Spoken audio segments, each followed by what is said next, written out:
As soon as they have that level of coordination, their parents take them out and put them in basketball and stuff. What? And then they get mad because a year later their scores in school go down, their coordination drops off, and they're back to being, I can't tell right from left. Do we have anybody in here that's dyslexic? I mean, even mildly? Dyslexia, it seems like if you're not familiar with it, it's a random. You can't tell right from left. You just kind of, it's not random. It works according to a pattern. And one of the really cool things we learn teaching children that are dyslexic, if they are native English speakers, you say, put up your right hand. About 3 out of 4 times they'll initiate with the left side and then correct it. But since Japanese isn't their first language, when you say migi, they get it right.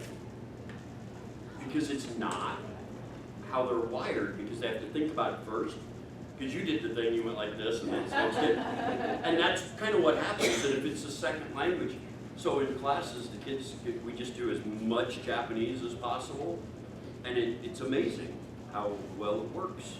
It's depressing, because my adults can't do it, but kids are super. We work with children a lot, and I never wanted to. I'm an adult martial arts instructor. That doesn't mean 18 plus, shut up. It just meant that there's techniques you can teach adults that are not appropriate for teaching 8-year-olds, like sensory removal techniques and stuff, just don't go over well in public schools. But I teach children's classes because, well, number one, children want to learn, and they're a lot more fun.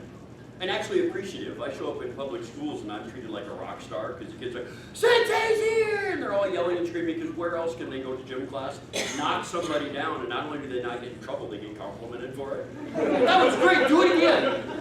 Did you see how their eyes kept bouncing after their head stopped? That's the way to do it. My wife left me. It was inevitable. 2 weeks ago, we celebrated our 15-year anniversary. Yeah, thanks. I won the pool. When we started dating, a group of martial arts instructors in our area, honest to God, put together a betting pool to see how long I would live dating the most violent girl that they knew. And I won the pool because I bet 15. Nobody had me longer. But now it's been 15 years and I won the pool, and now I'm worried that I should have bet like 50 or something because now it's okay for her to kill me. She'll just collect help. Oh yeah, because I ooze finances. There is something about a traditional martial arts. Yeah, that was other martial arts instructor. The bets ranged from like $5, $1. Somebody bet a quick slam. It was Mountain Throwback though, so it has value beyond just money.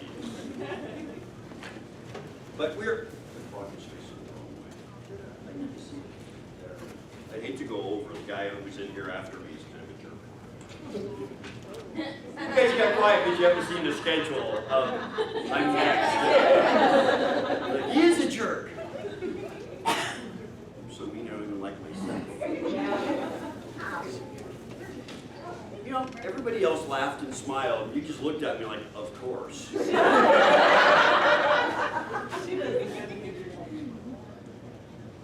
Great. Ladies and gentlemen, Kristen Stewart's in the house. The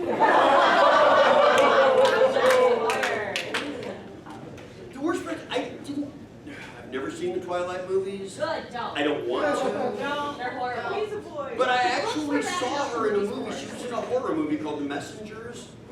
And it was actually pretty good. I mean, it was that kind of dark, brooding intensity where her acting range was perfect for that. And I guess if you're a goth, emo, fantasy vampire groupie, The movie was very poorly written. The books were The books weren't good either. the books were ripped off from her college roommate. So That's terrible. you didn't hear about the lawsuit and all No, that. I didn't hear that. Now look, as a frustrated author, it really bothers me when somebody makes $100 million on an idea they ripped off from the person they went to school with, because I'm jealous. I didn't have a roommate that could write, so I couldn't steal it. My roommate works for NASA. Like I'm gonna steal his physics paper and get rich off it. Not have to. I don't think He didn't. No, he works he's a 50-50 employee. He works for NASA, and he's a physics and astronomy professor at the University of Iowa. I never listened to her. fascinating. No, nor does it score him chicks. Which is why, for fun, he DJs as a country DJ for weddings. Only in Just Iowa. to make it fun, my wife hired him for our wedding. She's like, "You knew Dan back in high school. What was he like then?" And George is looking at me going, "A lot like he is now, only with less muscle." Muscle and skinnier. You're looking at somebody 6'7", 240 pounds. My brother was. When I graduated from high school, I was 6'7" and a half, and I was 173 pounds. I looked like a death camp survivor. Let's be honest, I looked like one of them that didn't survive. I'm stalling here for you. Hi. No, you're not. You're Yeah, I am. There are still seats available. You know why? I'm not a big draw. But there are empty seats, and you can leave if you decide you don't like it. I'll only cry for a little while. You're moving up to take one of the 3 seats so the 3 people can't sit together. Get back in your spot. Well, then come sit up here. There's one chair right there, and it won't stop them from being able to sit down. Are you an only child? Older siblings or younger? So, yeah, because you're protecting your spot. But your parents had more kids after you? A couple times. No. I make all these jokes because I'm adopted. I know the feeling. And I didn't know about it until I was 32. So if you ever watch our stage show, one of the things they do as a performer, they teach you to try to keep your audience, in addition to just saying stupid things, so you guys just wait to see what comes out of my mouth next. I kind of make a nice example out of the person leaving, so if you would have gotten up and gone to leave, I'd be like, "Wait, don't go. I didn't leave when you got here. All right, bye. Walk away, just like my father." It's my wife's turn to chime in.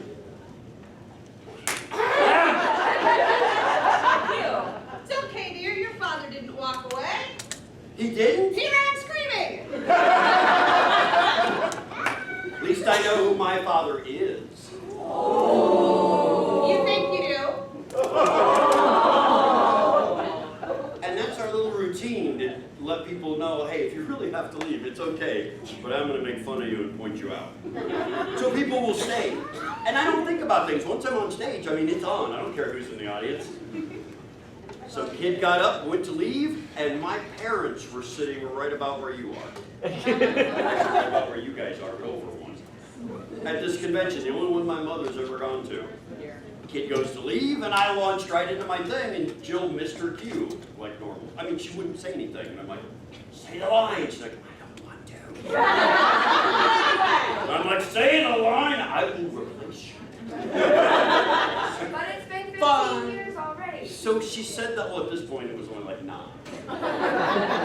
So she said the line, "Your father didn't walk away, he ran away screaming." I'm like, "At least I know who my father is." And she's like, "Don't say that." I'm like, "Say the line. It took you 6 months to learn this. Get it right." She's like, "You wonder how I won the pool, huh?" She's like, "You think you know." And the whole audience goes, "Ooh." When we moved on, we did the show, and when we got out, I'm signing things and talking to people, and my dad comes up, he says, "Oh, it's really funny, that was good. I hadn't seen your show before." I'm like, "Thanks, Dad. Where's Mom? Are we going to lunch?" She's like, "Your mother went back to her room." She won't be joining us. Ever.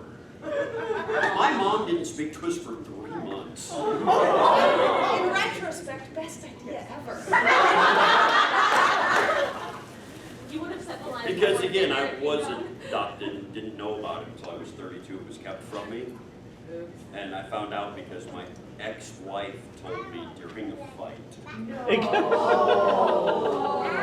That's the wrong way to find out. Yeah. So even though my parents started it, I kept them and got rid of her. I can't breathe.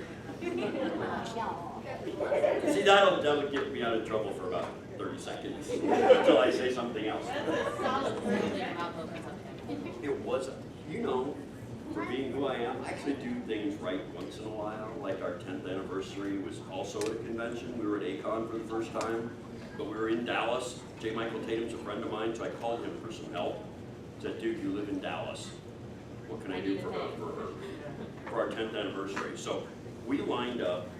I got her a white gold necklace thing that she found when we got engaged and I couldn't afford it. So I saved for like 5 years and got it for her and kept it. And Tatum and I made reservations at an Italian restaurant and rented a horse-drawn carriage to do a scenic tour through Dallas. And while we were on the dinner, I gave her the necklace and then roses on the card thing. And I did so well. I've been living on that for 5 years now. Hi, sweetie. I need you right here because this is supposed to be a self-defense panel and no means no. And buying somebody roses and taking them to an Italian restaurant is a good way to keep aggressors down. But it won't always work. Sometimes they get the wrong idea and they expect things after dinner, especially if you paid for it. Well, you're married to it, that's one thing. A date is something else totally. We still date, No, I meant. sometimes even Those of us who together. are not.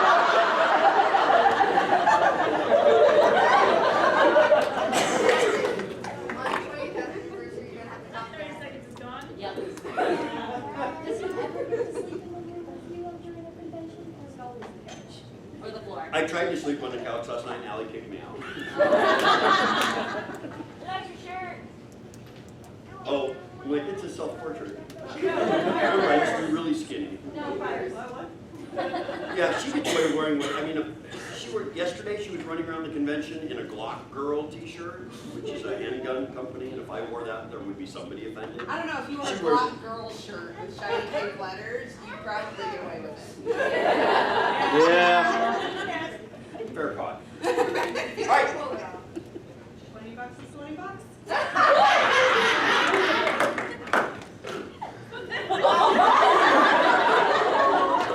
bonus points for whoever got it.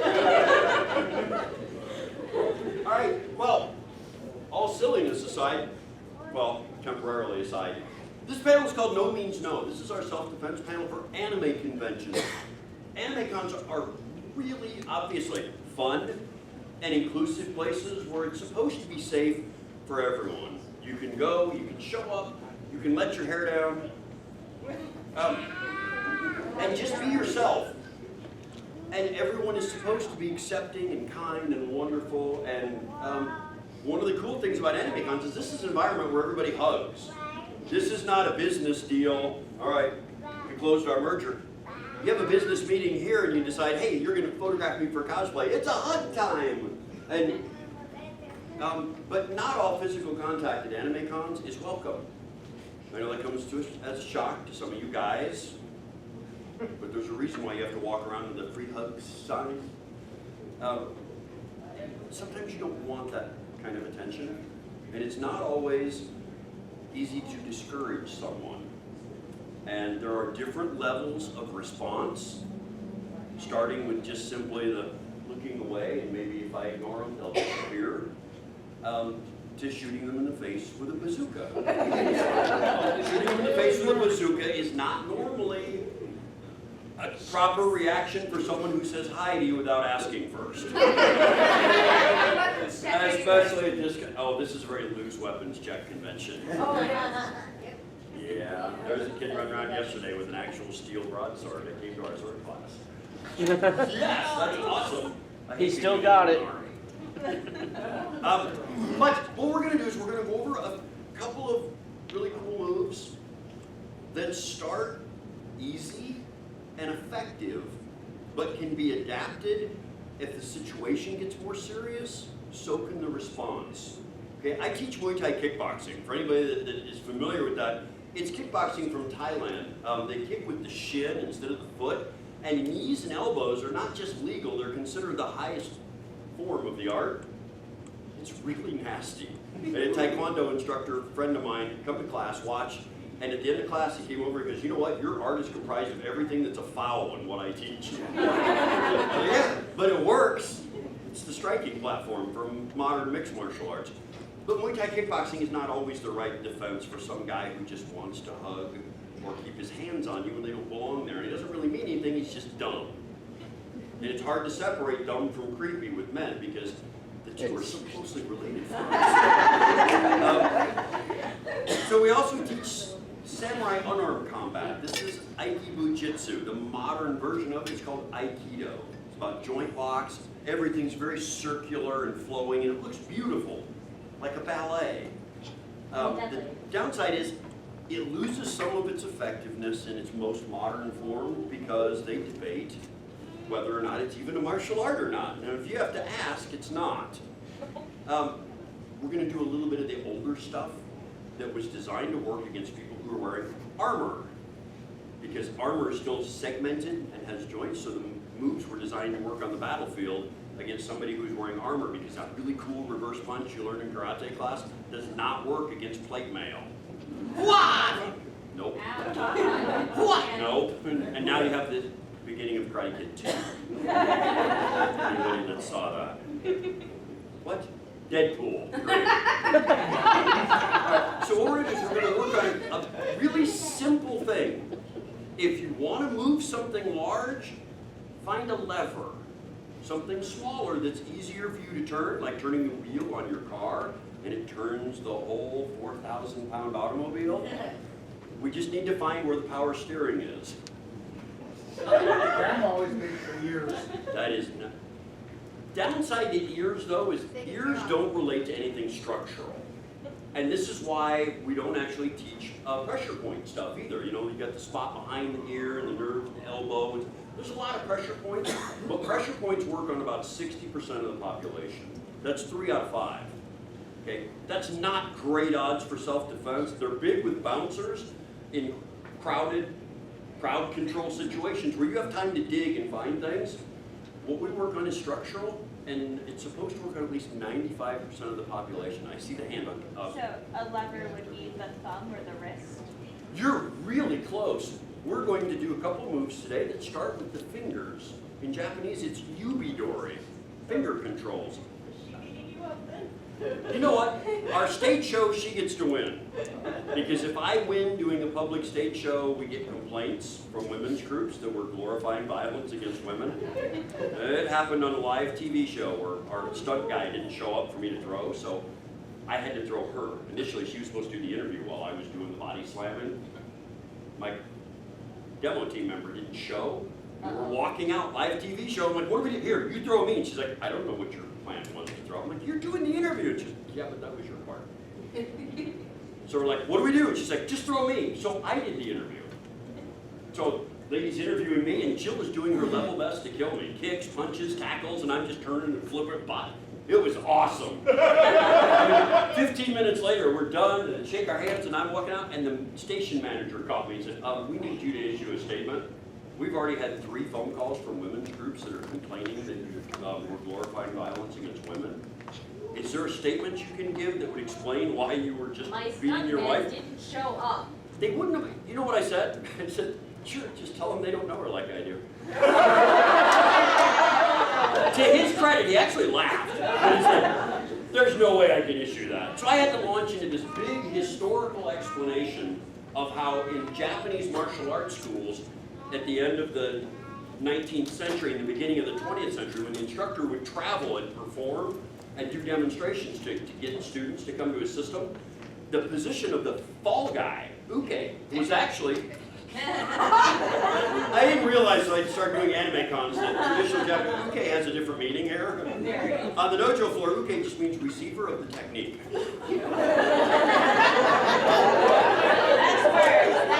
I guess it still does. And you know what? Shame on you back there for laughing that hard. Because that means you knew the wrong version, but not the correct one. I think everyone in the room did. Yeah.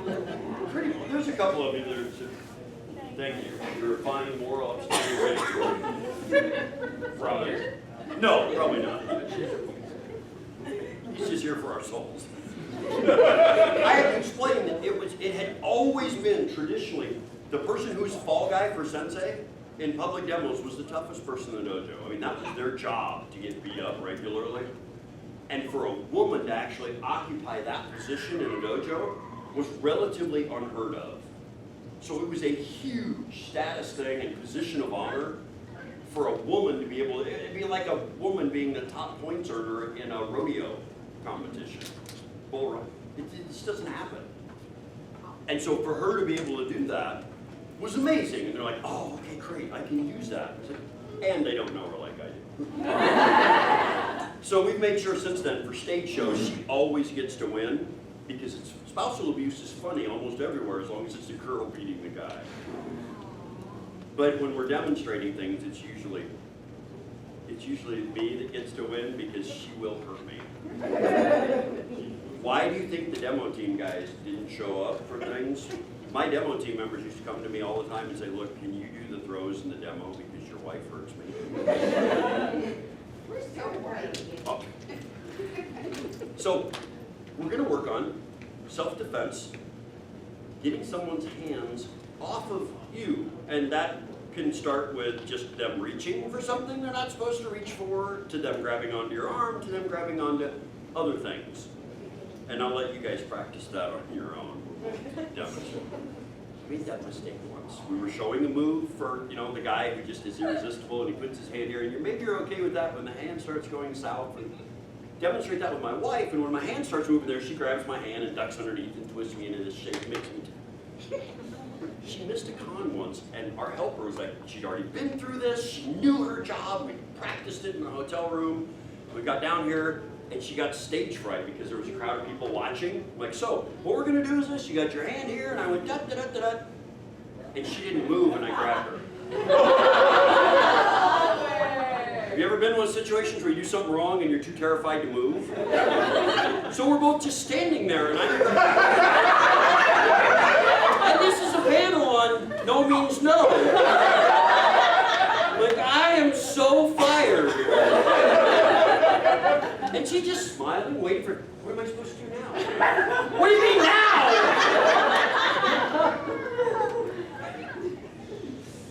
So you notice now, even though it's her, and I know she's gonna grab, I think I know she's gonna grab my hand. I still stop.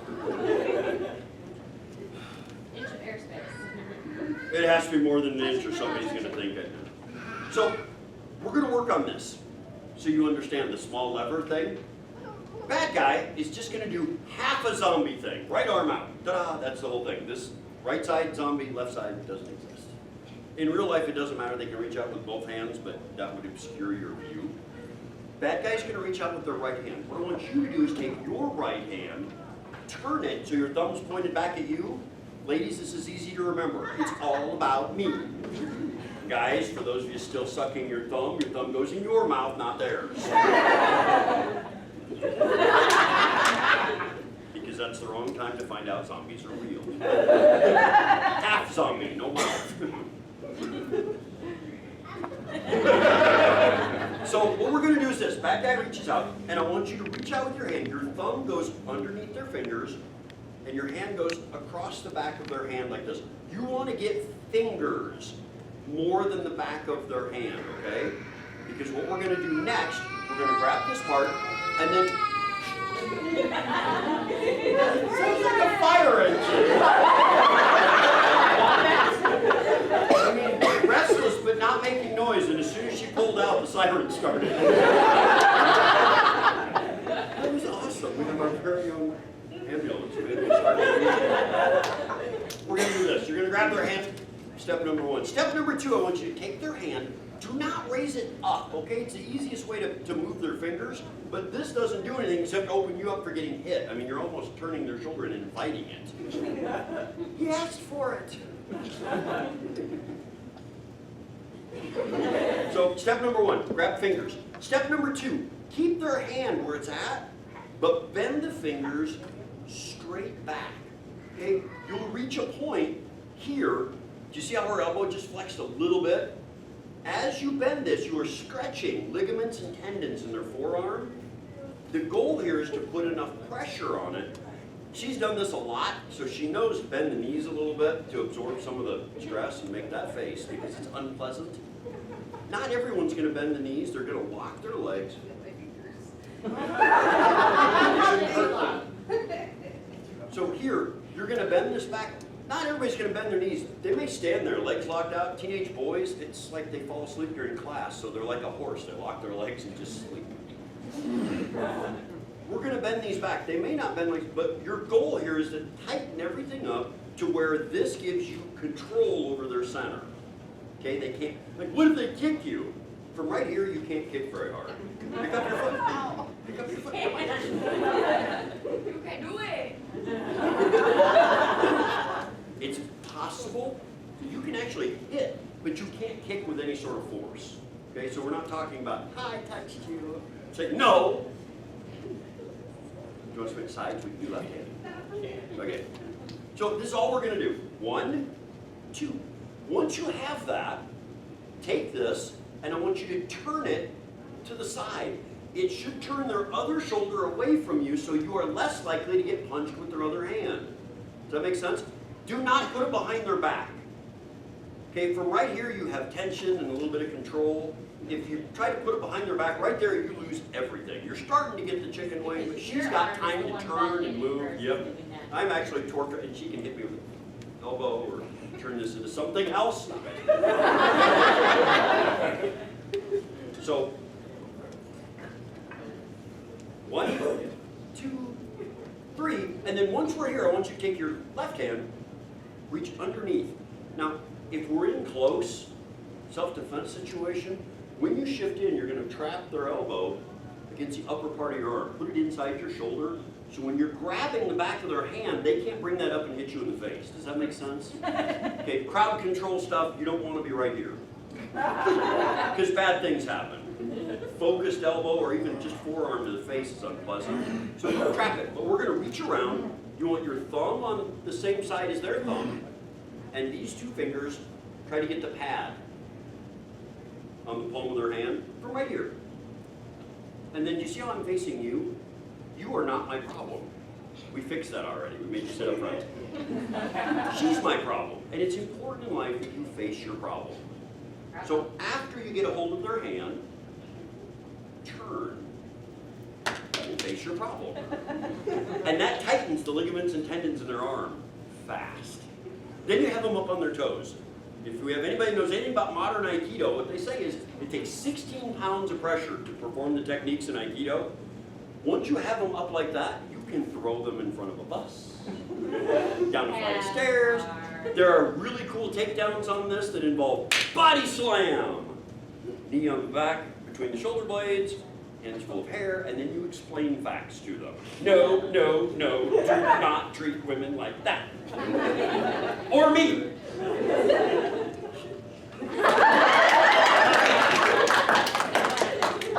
That would have been so much more effective with hair. I just had this flashback to Rodney's outfit from last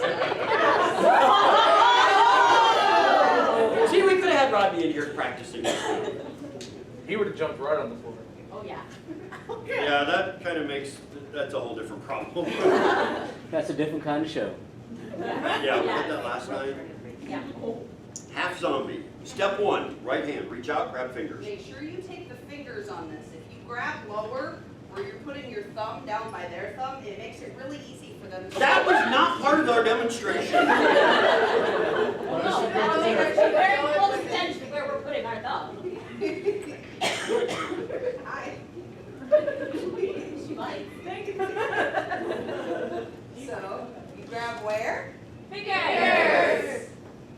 Okay, continue here. Step 2, Let's. bend. If you say lift, the tendency is to do this. This isn't hard to raise their arm, but Conditioned response. so Uncle. turn it, face around, good hold here, and you can let go with the back of your hand on this part. Keep your thumb there though. Keeping their fingers extended helps stretch this out. Okay? So you can get this out of the way, but keep your thumb there. Makes it a lot more fun. And Good for then you. lastly, turn. And when it starts, when you feel the stress through here, you can either shriek like a kindergarten girl, which is my normal response, or you can slap your leg. If you're in mixed martial arts, tapping out means, you win, you're better than I am, I give up. Don't make that tough guy mistake for this class and go, I'm not tapping out no matter what. This isn't a practice fight or a fight in the ring, this is just practice. And tapping out means, yes, the move is working correctly, please stop before something goes snap and comes off. Because we're gonna do the move more than once, and usually the guys who are like, I'm not tapping out, usually leave before the class period's over. Because after 2 or 3 times, they can't feel their fingers anymore, or their hand, and you can feel this, because it's throbbing and the elbow's starting to swell, because that tendon right there got popped out. Yeah, tennis elbow without racket. So, Not recommended. yes, this is like a John Woo film. Same technique from different camera angles. The other half is up. 1, 2, 3, 4.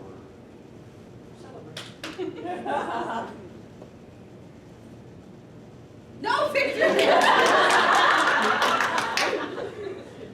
Okay, this is the fun part of the panel for me. Well, that was kind of fun too, but this is actually a participation event, not just a spectator sport. So, before I have you guys practice this, so if I could have, can I get 3 guys? 1, 2, you may be confused. Get down here anyway.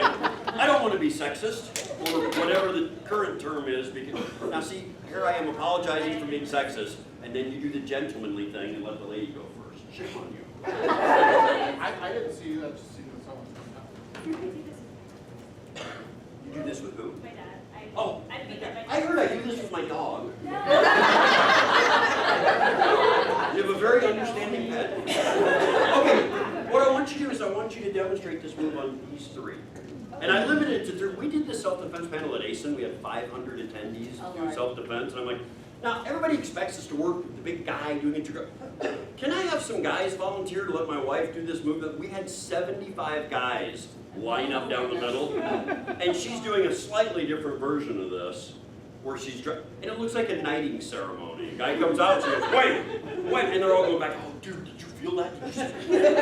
We had 4 guys got in line to do it a second time. And I was okay, 3 of them were just OCD enough that they wanted her to do it to the other side just so it matched. And I understand that. The 4th guy just got in line because he liked it when she heard it. Follow me all weekend. I encouraged it. Like, for those of you that want to hit on my wife, go ahead. I love horror movies. Maybe the dead one. That was just, did anybody see, did you see the movie You're Next? You're Next was, if you even tolerate scary movies, if you like, watch the movie You're Next. Because it starts like any other B slasher movie. Rich people's house and family getting stalked and killed off one by one. And then it takes this turn. Because the girl who's there and isn't really supposed to be there turns out to be more than capable of taking care of herself. And the tables get turned. It reminds me a lot of people hitting on my wife. So, sorry, go ahead. Okay. You guys gotta help though. What does she do? Half a zombie. Step number 1. Fingers. Fingers. Step number 2. Bend. Bend it down. Step 3. Turn. 4. Grab. And Take your problem. good. Good job.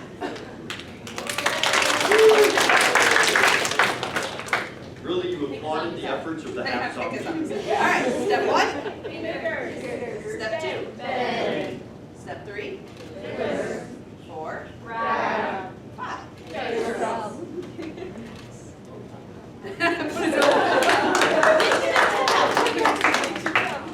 All right. Half a zombie and Fingers. Bend.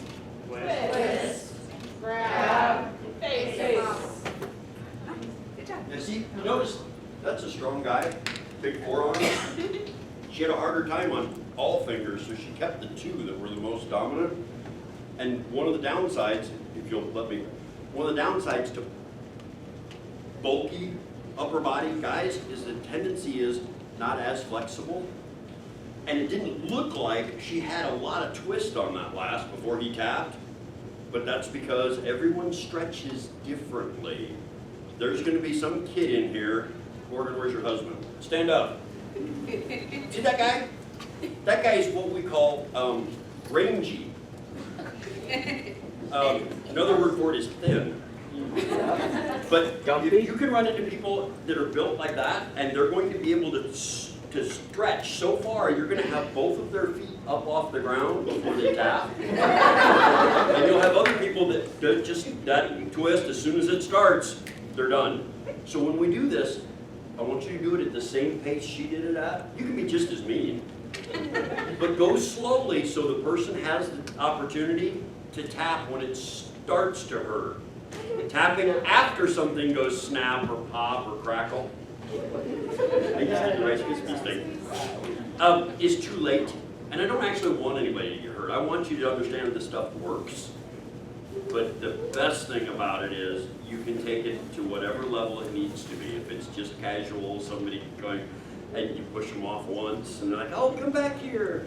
Or they're still putting their hands places you don't want them to, and that last time when you're just fed up with it, it should work.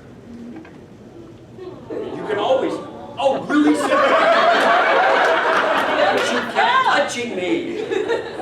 Cosplay is not consent. Exactly, just because I'm Marriage wearing is this. sometimes. We are not doing a t-shirt that says cosplay is sometimes consent. Marriage is. She said marriage, not problem. You said marriage is. You know, it sometimes used to be that way, and in the mid-70s, the Supreme Court ruled that it wasn't, that women had a right to say no even to their husbands. I hated that. No, it wasn't. This is the fun part though. It's not just me that gets to pick on people. You get to grab someone near you, drag them out into open floor space, and we're gonna help you try this.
your seats. We're gonna add to this a little bit, okay?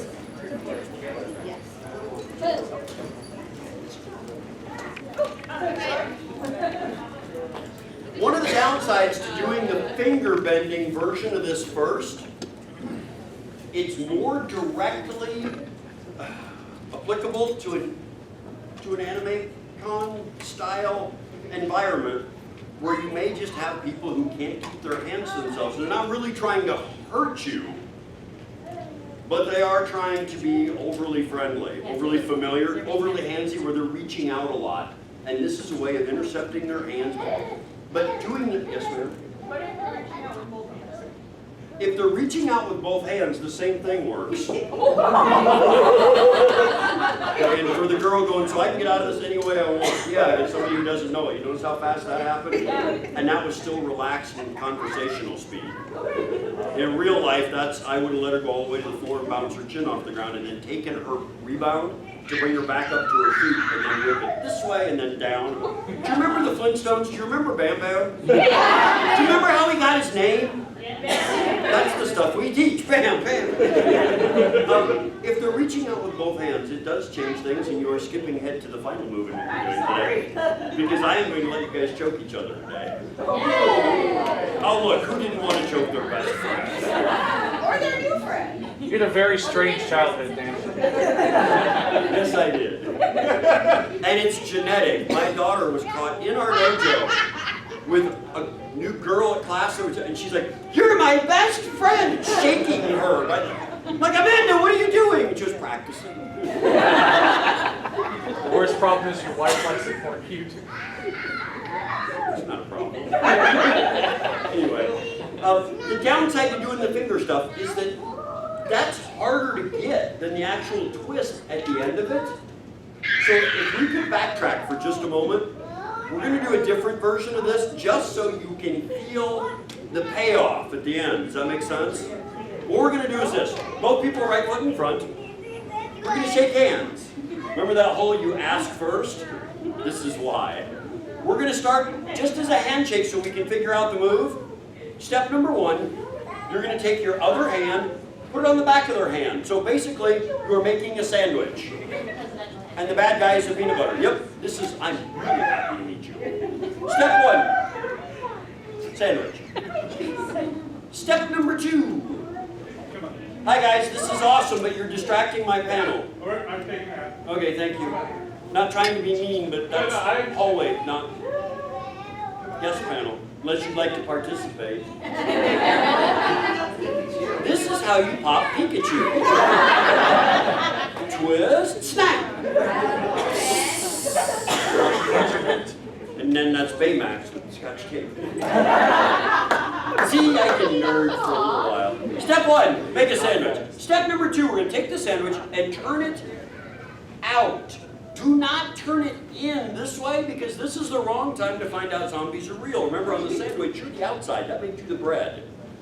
So 1, 2, turn it away from their body. Step number 3 is the only hard part of this move. You have to go underneath their arm and don't let go of the sandwich. So, this way. Ta-da! And notice I'm taller than her and I still went under her arm. That's because legs have knees. You may bend. See, we had bend and snap. We pretty much... See, I knew you got that earlier. All right, so step number 3, you're going to go underneath their arm and turn. This is same thing we did last time. Just turn it towards them. Your goal is to put their elbow in the air and keep their forearm this way. Now, I know we're in Missouri, but you can do this. Vertical. Up and down. Well, if I say up and down, some of you are going to start getting excited. This is a no means no panel. I've already screwed up once.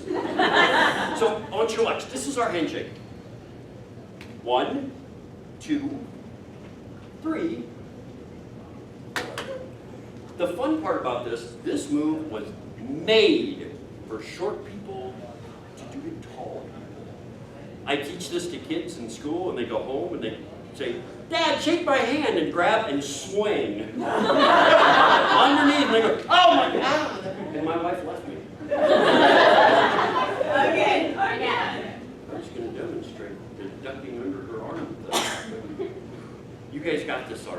Stand up. Let me talk you through so we all do it at the same time, at least the first time. Go ahead and stand up. Face your partner.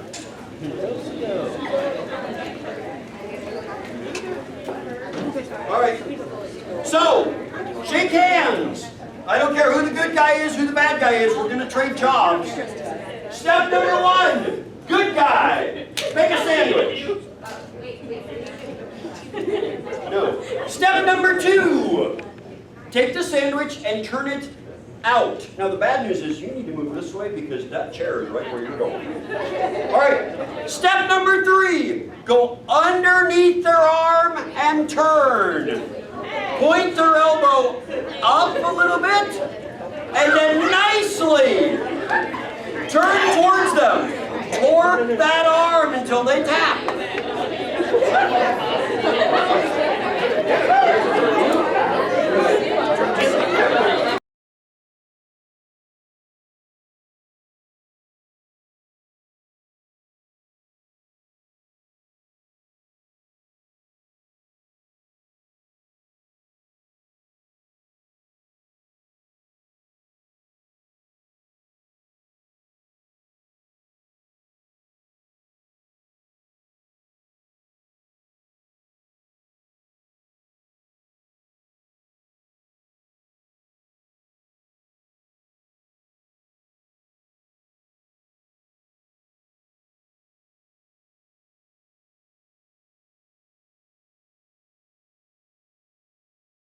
I like it. It's fun to watch. It's hard to look at. No, it's just that's how you know. All right.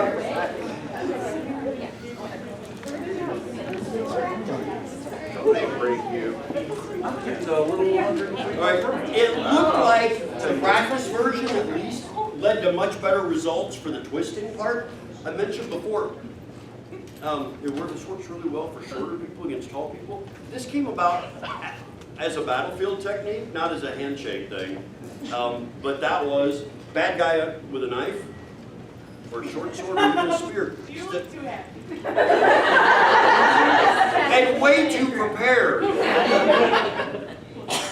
If we have anybody that trains empty hand, if your instructor has taught you to do the vaunted X block, the X block was not intended for empty hand combat.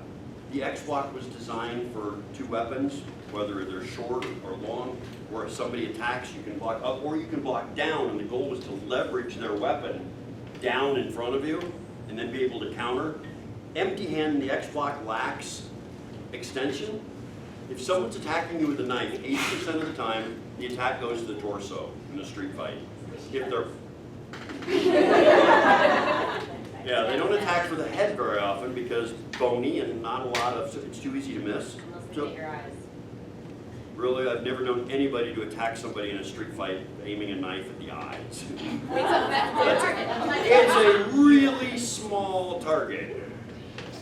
I'm not saying it can't happen, but I teach this for a living, and when you're shooting, they teach you to shoot for center mass because it increases your odds. So, bad guy attacks with a knife. If you do an X block, they're aiming here. Watch, I'm not going to short arm this. I'm going to make an actual technical X block. I want you to watch and see if you can figure out what's wrong with this picture. Attack comes in, wah! Just so we're clear, this is not an improvement. Yeah, you talk about squishy parts. So on the battlefield, not an X block, empty hand, self-defensive. What the samurai did was this. Left, right foot in front, knife comes in. It's a small movement, so you shift and miss, but your hands are out. You're going to drop your hands so you overlap your thumbs. Thumbs are awesome and cool. You notice those you grabbed on and twisted. The downside to a thumb is it's not the strongest part of the body. So you overlap them, so you're making a V just with your hands. You're not catching the knife. That's the wrong way to find out they're armed. Found the knife. Down on the wrist. So when the attack comes in, you're going here, under the arm, and in. Since I don't want to stay on my knees in front of her, last time I did that, we got engaged. So I'm going to stand up and bring the knife with me. I also love the easy opening cans. They're on squishies. From here, disarm, reapplication. Victory day. Shiny.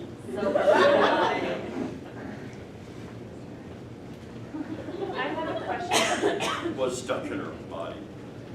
But that's where that move came from. The little hint, yes ma'am? I have a question. Yes, I know. When it's I my was reason. taught how to use a knife, I was taught that you never use a knife towards a person, like stabbing like that. What if they're using it where the knife is along the arm? Reverse grip? Whole different ball of wax. In theory. Reverse grip, the downside to reverse grip knife combat, you gain trapping, but you lose reach. Okay? So if she's gonna go reverse grip with a front forward stance like that, I'm going to go opposite. So my close side is on that side because from right there I can cover. Gotcha. And you can't do as many disarms from reverse grip, but since we're already covered, now I have a big advantage. Yeah. Because from here, the thumb just slides down, so I have a different move that we're not doing today called kotegaishi. It's a wrist reverse. Gotcha. Okay. And the disarm, see now, this is single edge, so having it running across the inside of her wrist isn't really doing anything, but a lot of combat knives are double edged, which means I'm now assisting her in suicide. Gotcha. Thank you. And from there, then you smack the back of your own thumb to drive this away. If we have experience in kotegaishi, the wrist return, it's supposed to be this way to do a takedown, but the whole thing about tightening ligaments and tendons, so when we're here, I want you to watch your knee. If there's tension here, watch just slapping my thumb, watch what it does for transferring shock. She braces herself. So when you're striking and driving through, that's your disarm. You don't have as much, you don't keep the knife, but if you've seen some of the movies that use some of the Filipino or Wing Chun systems where they do strikes and disarm the knives where they kind of go flying, it's harder to do a controlled takeaway with a knife when it's in reverse grip. Gotcha. So the advantage, if someone's using reverse grip, and I'm a huge fan of it, but it is the highest level of knife combat. Knife combat starts this way, lead hand, forward grip. You get good at it, you go forward grip, backhand, where you're using the front hand. It's called the alive hand for trapping, and from there you transfer step 3 for knife combat, reverse grip, forward stance. But this one, you really got to know your stuff, because if the other person knows their stuff, instead of fighting this way, they're going to come forwards, because you can trap that entire side and stop them from being able to fight. And furthermore, from there, you can slash, but most people try to stab, so the knife either comes up this way, and if she brings it up to extend forward, you're going here into a standing version of a triangle choke. Kill your wife on stage. And if they do it to do the backhand thing to the side of the skull, you're going here and doing the same block, figure 4, body slam on the ground, or more fun, coming around this way. It might look cute. As soon as he squeezes, I'm unconscious.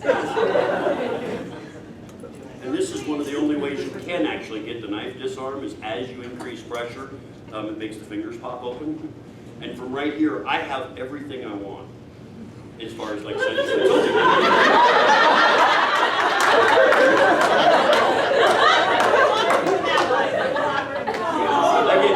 back to central, having the arm trapped like that, you're going here into the lungs, and you can go to the inside of the, and this has nothing to do with no means no.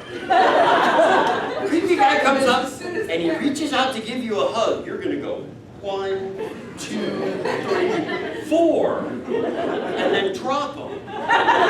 Make sure you keep the knife though, because they'll want that for evidence. This is not where our panel started. Yes, sir. So some of the techniques you use does use pressure points, but that would have been like the brachial plexus that you were doing on her there? With that one? Yes, but since it's not just a nerve point, you're also talking with carotid arteries where you're doing, if all else fails, from where I had her at the end of that, where it wasn't even the triangle choke, but when we had this, you're keeping pressure, you're doing a slow choke. So for some people, like the triangle choke that I did, that she tapped on really fast. One of my students who was, he was an Army Ranger, and for some reason, I put him out in a demo once, and I didn't mean to. That attack came in, and I went, poof, and it took less than a second, and he just slumped. I thought he was acting. It's like, you're overdoing it a little bit. I'm like, hudge. Well, as soon as he wakes up, we're going to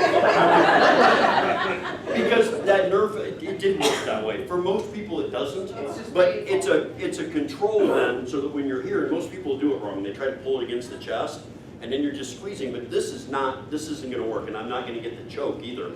You're actually setting it against the inside of your own shoulder here. So when you pull, you're pulling it into your arm. And so if you don't have you're still using, it's a choke.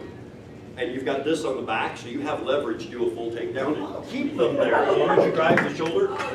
So that eventually, you body slam them, they lose their oxygen fast. And then since they can't breathe again, you have less than a 4-minute choke out. But this is the most advanced, no means no class we have ever done. I don't get to And by the way, thank you, because I don't always get to, and when I say don't always, I don't usually get to do the really cool stuff that we do, because, teaching in public schools and Animecon self-defense is shake my hand and then twist them up into, yes, sir. About those who don't know about knife fighting, usually dual-edged weapons, like you were saying before, the risks of cutting oneself while defending against the knife is something that is. The only double-edged blade that I'm a big fan of is just a smaller boot knife. I'm a big fan of everybody who uses a knife in having a folding knife. And I teach this stuff all over the country, and for my students, I'm not trying to step on anybody's toes, but I'm not a big believer in pepper spray as a self-defense thing, because let's be honest, if she has pepper spray and I'm a creepy attacker in a parking lot or You have to take it out of the bottom of your purse. even if she has it, because you have to take a knife out from wherever you have it too, but if I'm coming at her, if she sprays me with pepper spray and I grab her and we're rolling around on the ground, which is 90% of all assaults against female end up with body contact and on the ground, duh. If she sprays me with pepper spray and we're now rolling around on the ground, who has pepper spray on us? Both of us. Who's it going to affect the most? The guy who's high on PCP and assaulting her, or the sweet innocent victim and just wants to get away? It's going to bother her at least as much as it will me. However, if you're in danger in a parking lot because you are walking to your car after going to a movie with friends, and 3 guys follow you out to your car, and just as they get in arm's reach, you turn around and go, click, don't even think about it. This is discouraging. And my wife did that to 3 guys who followed her to the car after going to a movie with friends. She wasn't here that night. So I'm a big believer in using a knife as self-defense. And the folding knives, you want spring-assisted. That spring-assisted just means when you flick your finger, the blade snaps into place. It's a lot faster and easier to use. And intimidating because of the extra noise. Yes. There are a few sounds in this world that have a specific meaning. One is on a shotgun, knife blade opening, and that low rasp when you open the door and there's a dragon on the other side. Let's leave it. Dragon bubbles. How many dragons have you faced? All right, so He goes to if we can. We've gotten fair. totally off the course, but I love it. Even though I'm the one being beaten up.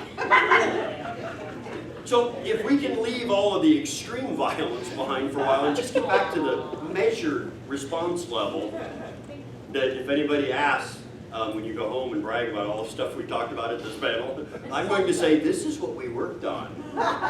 Eupidori, small joint manipulation. I have no idea where they learned the stuff about the triangle. You know that triangle choke with the knife? Did anybody see The Hunted? Not Benicio del Toro and Tommy Lee Jones. Some of the knife stuff was crap, but they were.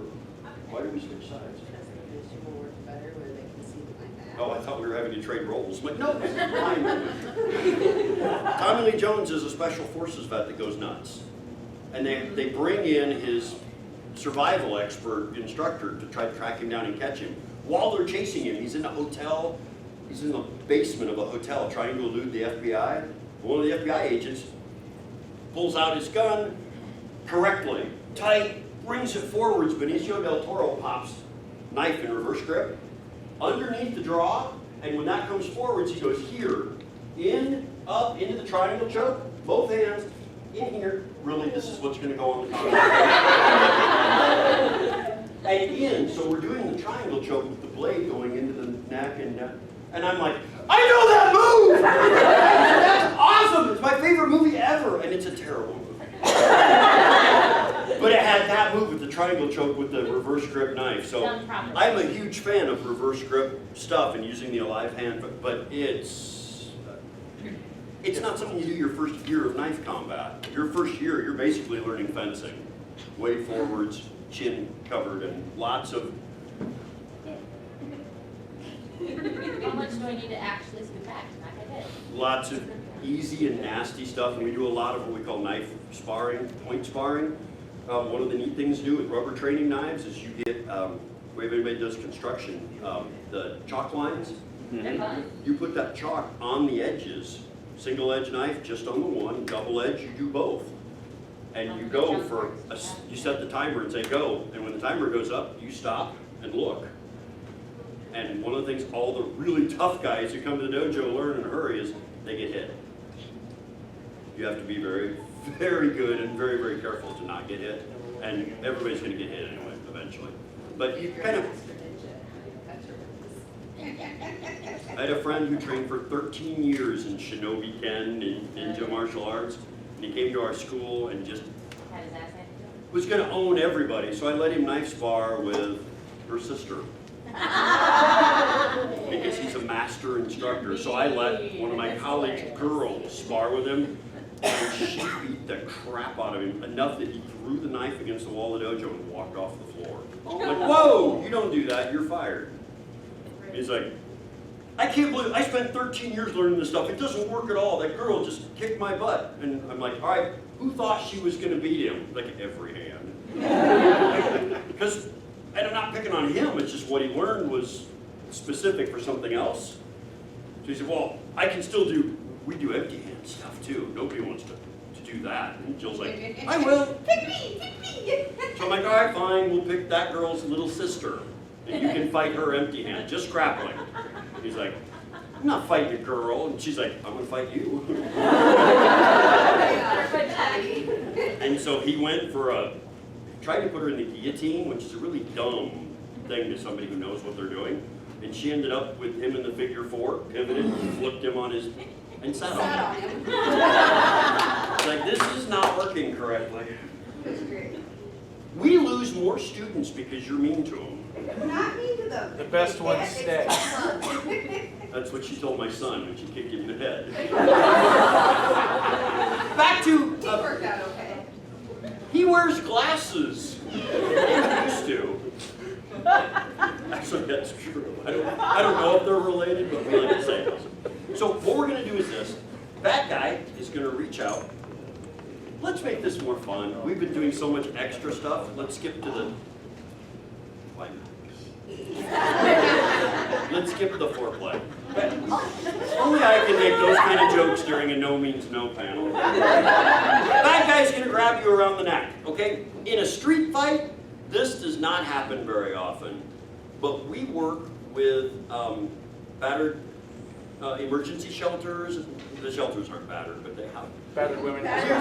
They used to just be called women's shelters, but now they're just at-risk shelters because studies have proven that women beat men too.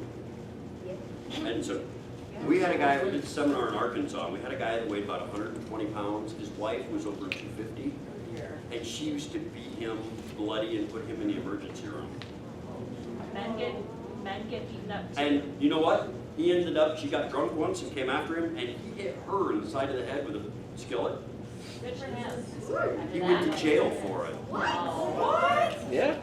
Happened in the 80s. Assault with a deadly It was weapon. still not accepted that women didn't. Kansas City.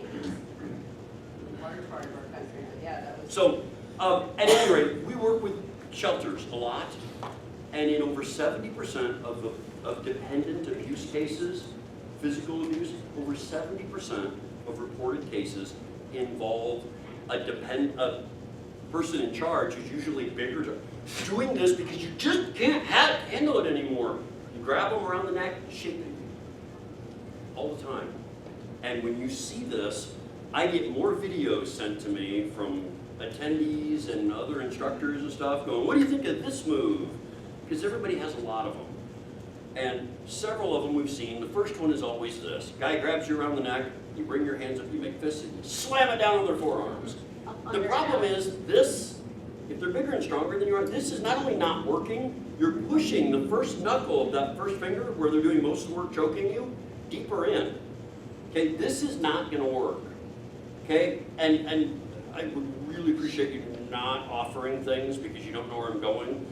And now it's gonna seem like I'm being critical of what you just said. The second thing we get is people who bring the arms up and try to go out.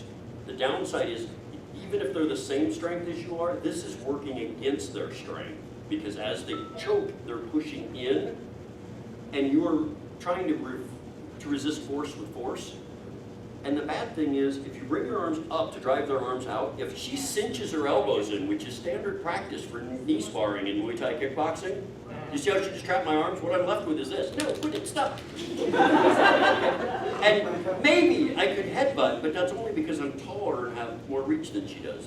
If I were smaller than she was, this wouldn't work at all. And one of the big ones that's making circuits now is bad guy grabs you, and you put this hand here and turn it and extend it out so you separate it. That works great if you're 6'7" and they're 5'9", you have longer arms. Okay? He We're has gonna, that to me, I can't even reach his face. yeah, if I grab her, I mean, how... Okay, so what we're gonna do is we're gonna use the finger and the twist. I want you to watch. Bad guy grabs. You're gonna take your right hand and I want you to reach over the top of both of their arms. If this is actually life or death, take this thumb while you're reaching over, stick it in their eyes, squish it around a little bit and pull it out because that will discourage people. Okay? But after that, and just so we're clear, this is a self-defense panel at a friendly anime con. It is not life or death. Don't do that. You can play the movie in your head and you can have sound effects. But don't actually do it. You're gonna reach over the top, and what I want you to do is I want you to find just the pinky finger. It is not that complicated. It's the last one on their hand. If you go past it and find nothing, come back one. Get their pinky finger, and what I want you to do is get a hold of it. Do not hold it like it's a French fry you found in your car seat. Okay? Get a good grip on the pinky finger, and then, I know what you're thinking. We're gonna snap it and break it, and no, we're not. If you break the lever, it won't move the big part. We're gonna use the lever. They're not using their pinky to choke you. Okay, I'm not trying to be gross or graphic here, but if you snap their finger, it's gonna hurt them a lot, but it doesn't affect their grip, and all you've done is given them more incentive. Okay? So when they grab, reach across and grab the pinky finger. Get a good grip on it. At the same time your right hand goes over the top, take your left hand and bring it palm up, right up between their arms. In real life, while this thumb is going here, this thumb is going here. And I know what you're thinking. What if it's a girl? It still hurts. Okay?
man, I did say that, didn't I? All right. Did you guys choke each other? Yeah. Did the move work? Did it? Maybe hard to get to the end of it, but did you at least get the attacker's hands off of your throat? Yes. All right, because I'm going to tell you, breathing is something we take for granted until we can't do it. Yeah. And when someone's choking you, people panic fast, and they stop thinking and they stop moving correctly, and they just start flailing. And flailing is not going to take somebody's hands off of you. If you can maintain your discipline enough to get that pinky isolated and twist, even if you can't finish the move and get the torque back, because as soon as they feel that go, they pull in, you are breathing again. And what you just did was bought yourself enough time to figure something else out.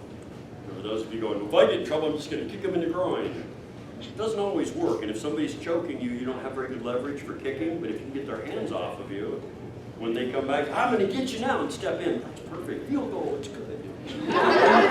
So you have opportunities for things. So as long as that part worked, I want the rest of it to work, obviously. You notice how short, easy drop down there.